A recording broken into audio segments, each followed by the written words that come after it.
Hello, this is Athena with AMG Plans, and this is another Porcu-Pine card.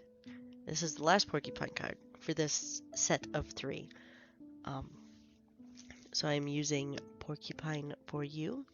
I'm not actually going to be using those words that are on there. I thought that I was going to.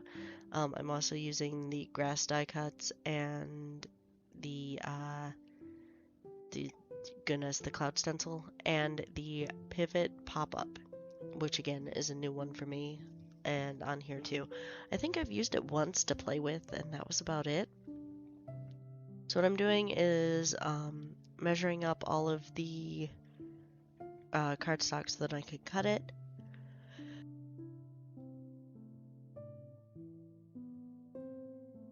And yes, I am using the expert tool, which is my thumbnail, to make sure that I know where to cut it at. As a crafter, you use whatever tools that you have, however you want to use them. So I decided that this was going to be a kind of a sad card, I guess. Granted, the pivot pop-up makes it kind of cute, but yeah. Just a nice card that's I don't know. Just a nice card that's a nice card. I wanted to get some grass that wasn't too hilly. The sad part is I could have sworn that this came with 3 things of grass, or 4 things of grass instead of 3, and I can't remember if it did, and I could always look it up, but I don't want to right now. So it's mostly me at the moment just getting the front part of the card down. I'm decorating the front, and I'm also kind of decorating the inside. I realize that I could have put more decoration in on the inside, but by the time that I was almost done with this, it was turning into a 40-minute card, and of course I've knocked it down to like, what, 7 minutes? But it gets to be a lot, and I was doing all of the Porcu-Pine cards in one day.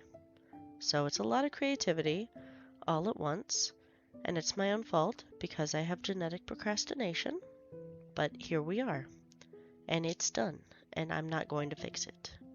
So I do like the gradient of the clouds right there. That looks really cool. I didn't even have to use any extra ink. It was just the stuff that was already on the brush. That's what I get for not washing off my brushes. So now I'm just putting all of the porcupines, all of the things that I'm going to use on there.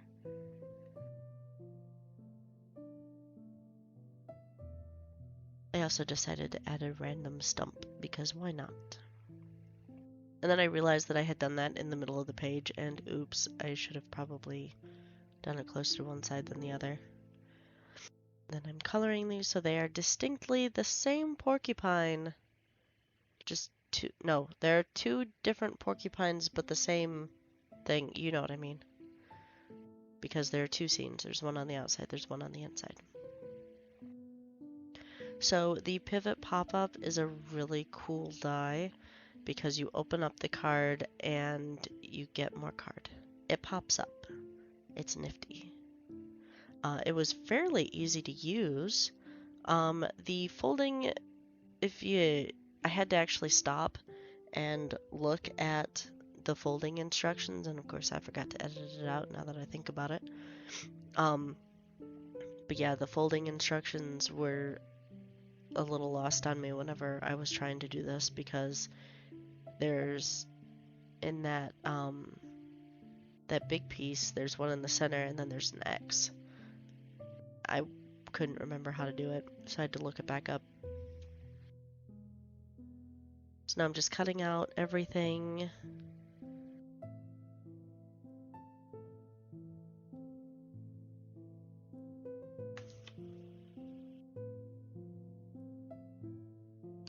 If I really wanted to, I could have gotten a Sharpie or a darker pencil and colored in the couple's faces a little bit more. The ink really didn't reach there. Right now I'm just trying to see where I want everything before I glue it down. I made sure that they tucked into the grass, so that I could, like, whenever I glued it, I just didn't glue right up to the grass. I wanted to add a little bit of these trees because they remind me of fall and gloomy and all that stuff. And it's kind of a gloomy card. I just shoved the porcupine in there. I do the same thing with the other one. And then that's pretty much the front of the card. So then we're going to work on the inside. So this comes with a couple of pieces. And it also comes with some clouds and some trees and stuff, and I didn't use those because they were happy trees and this isn't a Bob Ross special. So you cut 2 of these things, and I left the grass intentionally together.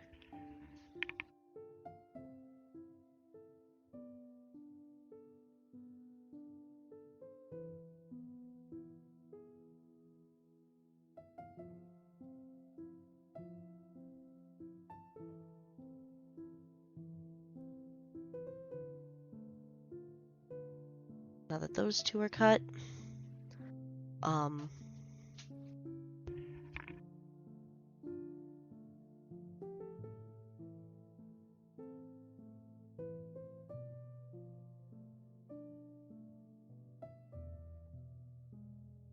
sorry, big spaces of time for whenever the kid came in. But yeah, so basically I had to rewatch this to where you fold it out and you fold it away from you, and then you fold it like that and that. And then I had to figure out where it needed to be glued at. So there are little notches and everything. You can see that there are squares in the square on both sides. And I wasn't sure where, how, when, what to glue down.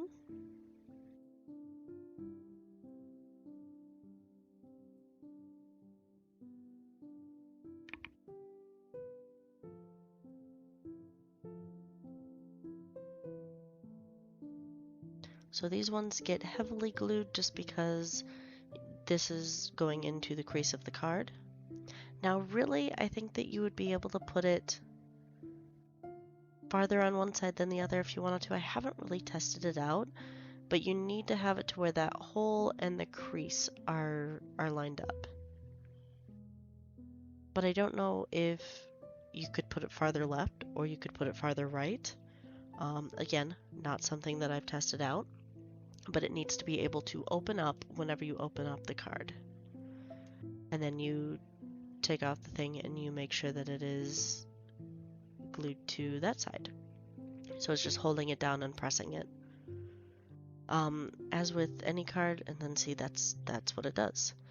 So as with any card that's like this, whenever it is put all together, you have to train it to do what you want it to do.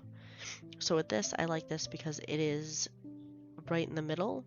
So these 2 get put together, and then they're going to go right in the middle of the card. Just make sure that they're evened up how they should be. And then the little green things, which is the hill, comes with, they have creases in them as well.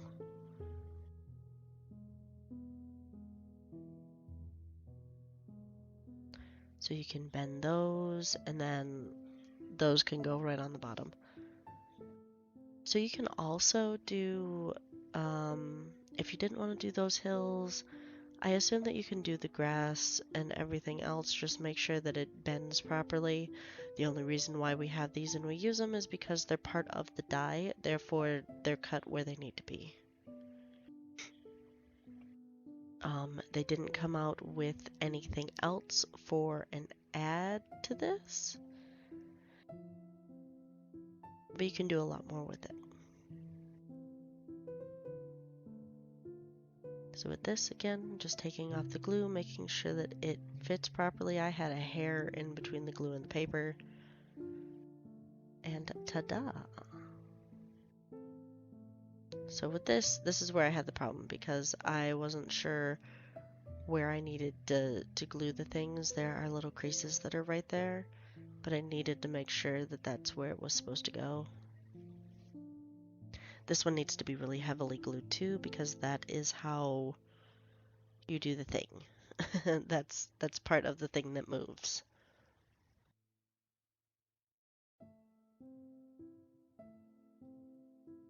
And I would suggest using glue tape instead of actual like liquid glue, just because. So yeah, this is where I was unsure, and I had to watch the video. So basically, how you line it up, there's a little itty bitty line that's right in the top triangle that's pointed down, and that shows you basically this is where you put the middle of your rectangle that you have, that I have in my left hand. And I needed to make sure that that's how you did it, because how I was going to do it was going to be very wrong. See, as you can see that there's a notch that's right there. And so the lady making the video basically said that you had to hover over it. I didn't want to do that. But I did make sure that everything was how it was supposed to go. Lined it up as best as I could and flattened everything down. So as I had said, you need to train the card to do this. You're going to see me do this a couple of times. Actually, I don't know if I do it on camera or not, but I didn't cut it out. So that's how it opens, but it wasn't twisting. And that might just be a thing. It just gets stuck. So that was me fiddling with it, and sometimes it just does that. So now I'm putting everything in there. I was going to put them in the middle, and then I realized that I would probably have to like cut them apart or something. So I figure on the side would work. So the one, there is still, it's kind of on the fold a little bit, and the one side you'll see me have trouble with because it bends. So the darker porcupine with the lighter quills on the right, the edge of that is on the crease. So I have to make sure that it doesn't do the thing. So I've now looking at it, I've glued it down and it works kinda. It's funny because whenever I open it up now, it sort of does this weird, like, I don't know, it doesn't go all the way out, which is cool, that's fine. But it doesn't necessarily fold up either whenever I play with it. So it's really cool whenever you watch the video on Fawn, but it's kind of a pain to do. I think it would be cool if the card were to stay open, so you don't have to have anything up front.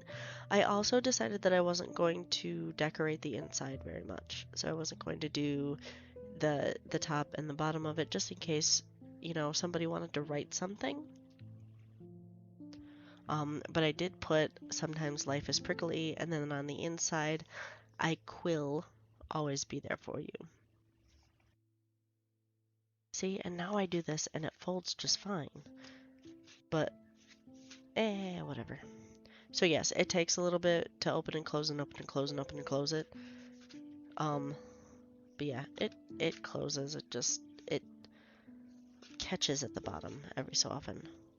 But I like it. It's okay. It's not something that I would do. I might do a couple of them for Christmas. Maybe. I'm not quite sure. But yeah, there's plenty of space to write. You can even write on the back if you're gonna play with, like add some stuff to the top and the bottom. I could have added gray clouds to the top. I could have added green to the bottom.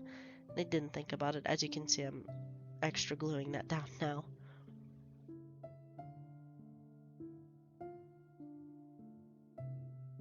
And yeah, I just sort of help it along. But that is it. If you enjoyed it, please feel free to leave a thumbs up. If you're not subscribed, please make sure to subscribe to the channel. That would really help me out. And that is the last Porcu-Pine card. Thanks, and have a nice day.